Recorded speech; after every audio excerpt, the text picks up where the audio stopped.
Hi Shogi fans, we've got another famous Shogi game to take a look at, but before that, let me give you a really good news, which is I've just been approved to be a YouTube partner yesterday, and that's a really good thing because now I'm allowed to post longer videos than 10 minutes. I had to make each video shorter than 10 minutes so far and had to explain really quickly. Some of you complain about it, but from now on I can slow down a bit and I'll be able to show you really long games or really long made problems. And it's really great, and I would like to thank all my subscribers for it because you guys are the ones who made that possible. If you want to be a partner, your channel is required to have a certain amount of view counts and subscriptions. So if it weren't for you all, I wouldn't have been able to upload long videos at all. So really, I appreciate your support so far. So today, we're gonna take a look at a really famous game played between Yasuharu OYAMA and Kozo Masuda. And I've been wanting to show you this game, but I couldn't because it's a very long game and there's a lot of things to explain in it. But now I can show it to you. So, these two players were permanent rivals to each other and they were the greatest two players at the time. And this game was the third game of 30th term Midgame title match in 1971. Their last Midgame title match where Masuda was the challenger here. Now, this title match was really a historic one because Masuda used a strategy called Ishida's attack in 5 games of all 7 games. If he first used it in the second game prior to this one when he was playing black. Shogi fans were really astonished to see Ishida's attack in a title match because Ishida's attack was thought to be just a stupid opening trap at that time. But he used it in the second game and beat OYAMA and made us surprised. I mean, I wasn't born at the time, I've just heard about it. And in this game, if you take a look at first several moves, Masuda used Ishida's attack again when he was playing white, and it was unprecedented. And you're going to see Masuda's extremely brilliant and famous move in it.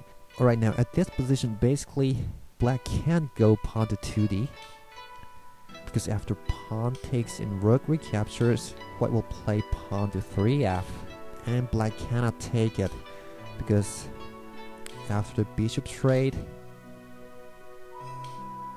king rook fork, and game over. So he can't take this pawn. Well, black can just promote the rook or defend the 3g square, but it's not really a good position for black. So in the Joseki, you shouldn't go pawn to 2d, and OYAMA played silver to 4h. Now white's king goes for castling, and pawn to 4f, making the way for the silver to develop. And both king castles, silver to 7b, forming a mino castle, and silver defends the 3f square. Now white has an option of moving the rook to 3d, protecting the 2d square, but Masuda didn't do that. He moved the edge pawn to 1d, so OYAMA made a pawn exchange here. But Masuda has a good reply here, making a bishop trade, and then rook to 2b, offering a rook trade. Black declines it, and rook to 1b, rook 2f, and gold comes over to 3b. Now OYAMA makes another pawn exchange in the third file, and now white drops a pawn to 2b, offering a bishop trade, the rook trade, again here. Now OYAMA's gonna decline it again, but he can't drop a pawn to 2c this time, so he drops it to 2e, silver advances, and gold to 6h, pawn 5d, and pawn 1f. And Masuda drops the bishop to this new available square 5c, attacking the rook, so rook goes back to 2h, and then bishop moves over to 6d. OYAMA ignores that attack on the pawn and just moves the gold, bishop takes the pawn, and knight to 3g. And pawn drop to 2c, silver 7g, and pawn 4d. Silver keeps developing, and silver 4c, gold 4g attacking the bishop. Bishop goes back to 60, pawn 5f, and white silver keeps advancing to 3d. Now OYAMA will have to drop a pawn to 3e, trying to kick the silver back, but the silver keeps going forward to 4e because the knight on 3g cannot take it. So OYAMA pushes the 5th file pawn and blocks the bishop.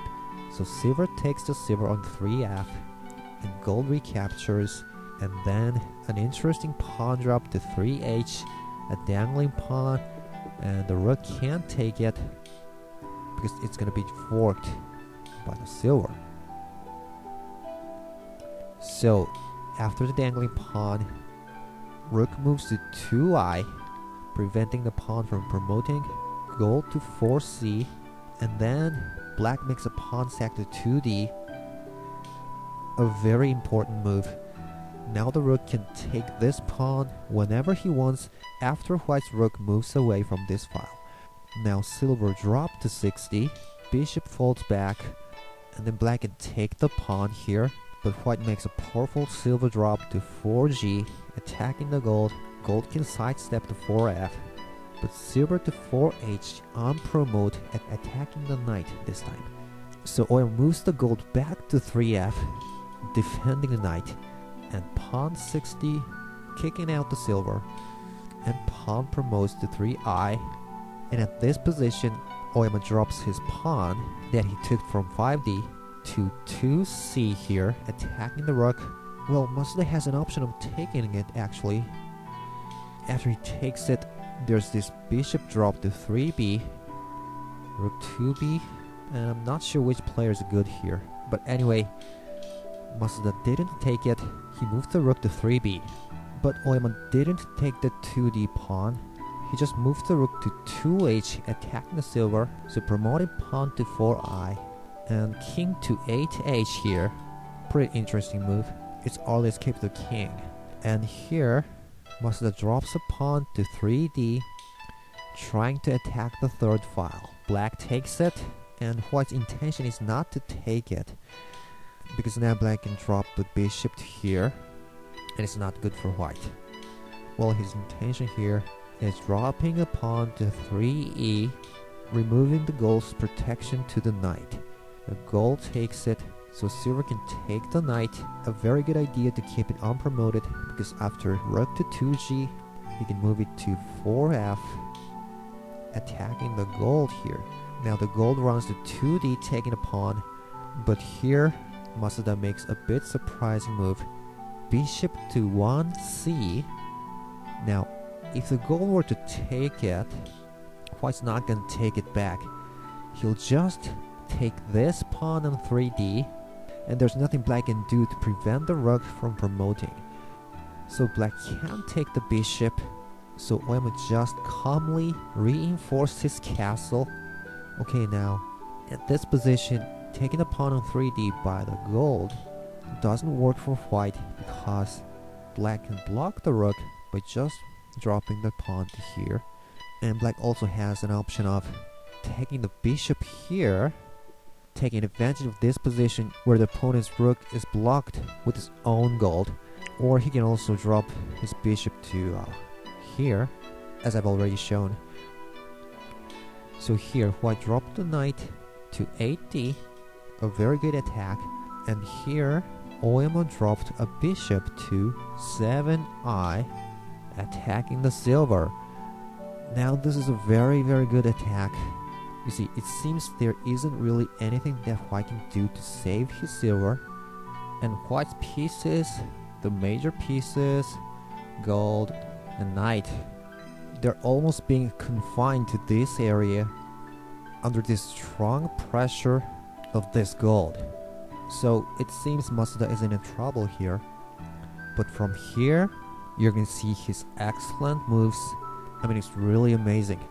Now what he did here was, first he took the pawn by the knight to 7f, king runs, and then he dropped that pawn to 2f, attacking the rook. Now black's gonna have to take it, of course. But what was that drop for?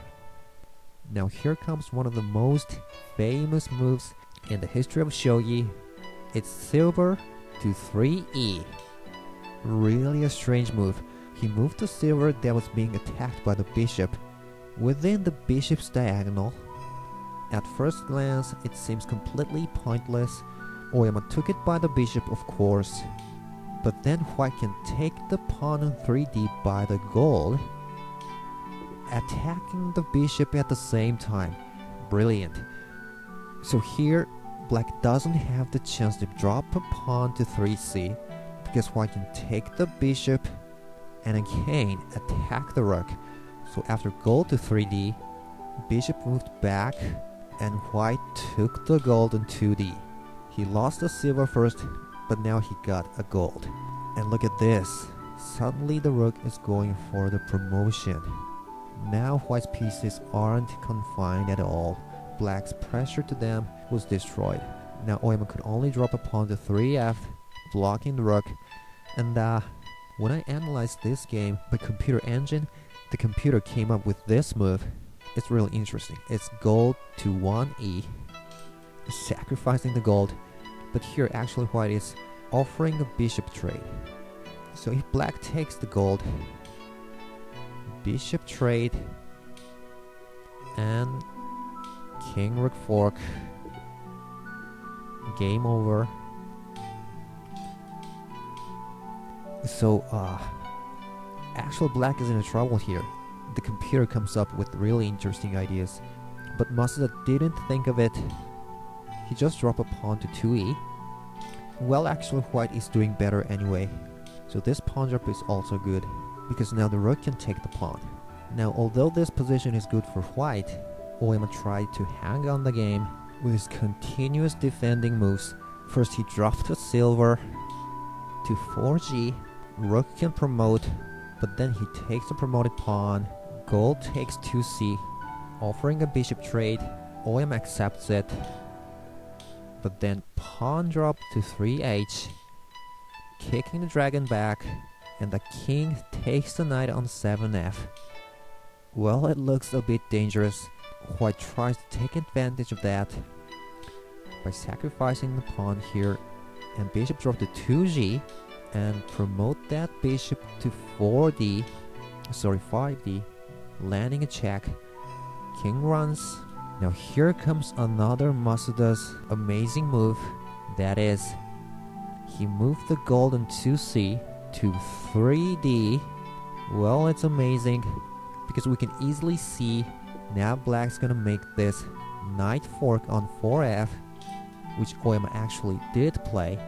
But Masuda moved his gold knowing this fork, because he thought this gold here is now useless as just a playing piece, so he rather tried to trade it for a knight. So he's forcing the black to drop a knight here, otherwise the gold can keep advancing, right? So black dropped the knight, horse for c, and knight takes the gold, and dragon takes back, and pawn to 3f, blocking the dragon, but dangling pawn to 3g, pawn 7f, gold 4h, gold 3e, dragon 3b, rook 2h, gold takes the silver, silver recaptures, and pawn promotion sack.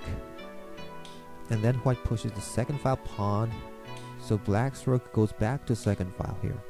Pawn 3d, gold 2d, and dragon 5b, controlling the open file. But here Oyama makes a good move. Pawn drop to 5d, middle block. White took it by the horse, but then Oyama dropped the pawn again to 5e, attacking the horse, buying one move. Now rook to 2f, horse to 7d, and gold drop. Look at how Oyama hangs to it. Pawn 6c, silver goes forward, so horse goes back, and Oyama makes a gold sack to 1c, taking the lance, and promotes his rook. But Masuda offers a dragon trade. Black declines, pawn to 7d, and horse to 7c, threatening to take this pawn by the horse.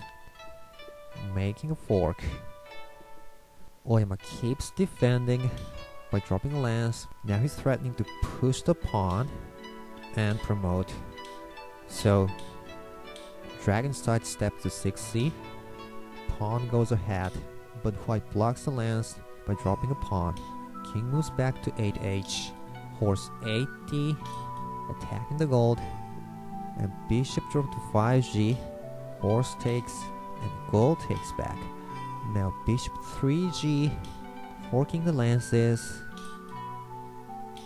Bishop 3a, threatening a pawn promotion. So dragon takes it. So now black can take the knight on 1c. Pawn 5f, but bishop promotes to 5c, attacking the dragon. But Masuda has good defense. He pulled back his horse to 5e, landing a check and defending the dragon at the same time. Silver moves to block, but lands to 5a, so horse takes the dragon and horse takes back. Now gold to 6h, reinforcing his castle and opening the lance's attack. Now it seems the position is almost even. Oyama is doing a good job here. Bishop 3g, the lance runs silver to 5i, and Oyama drops a rook.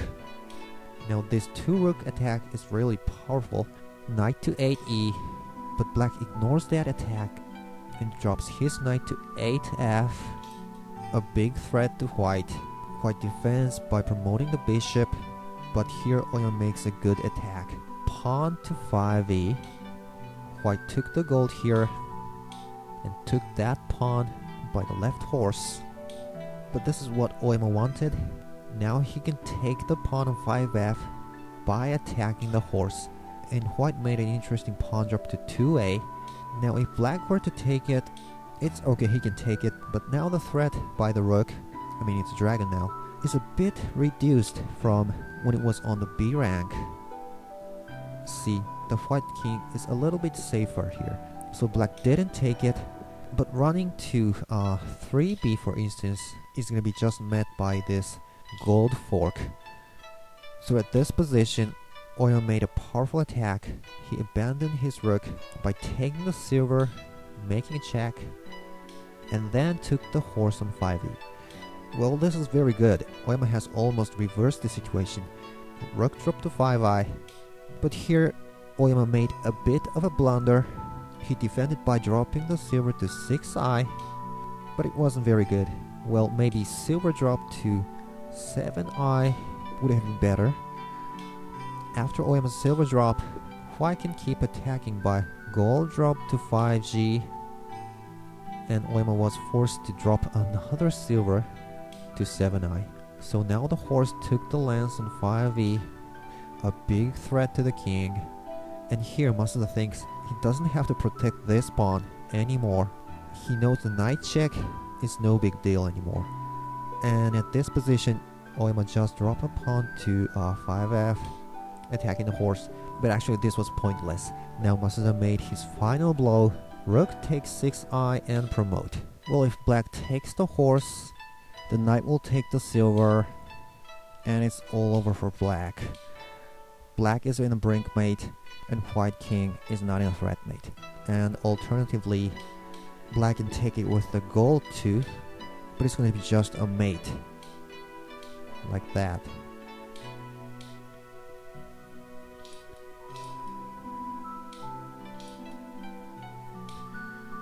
So,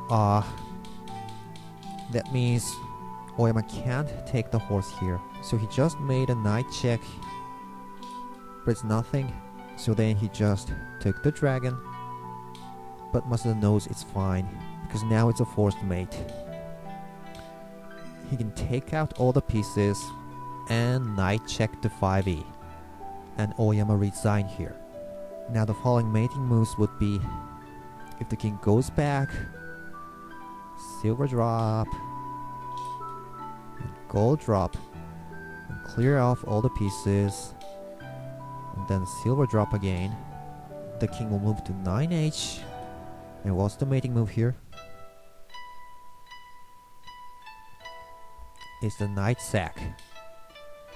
And then lance drop, blocks it. Silver drop.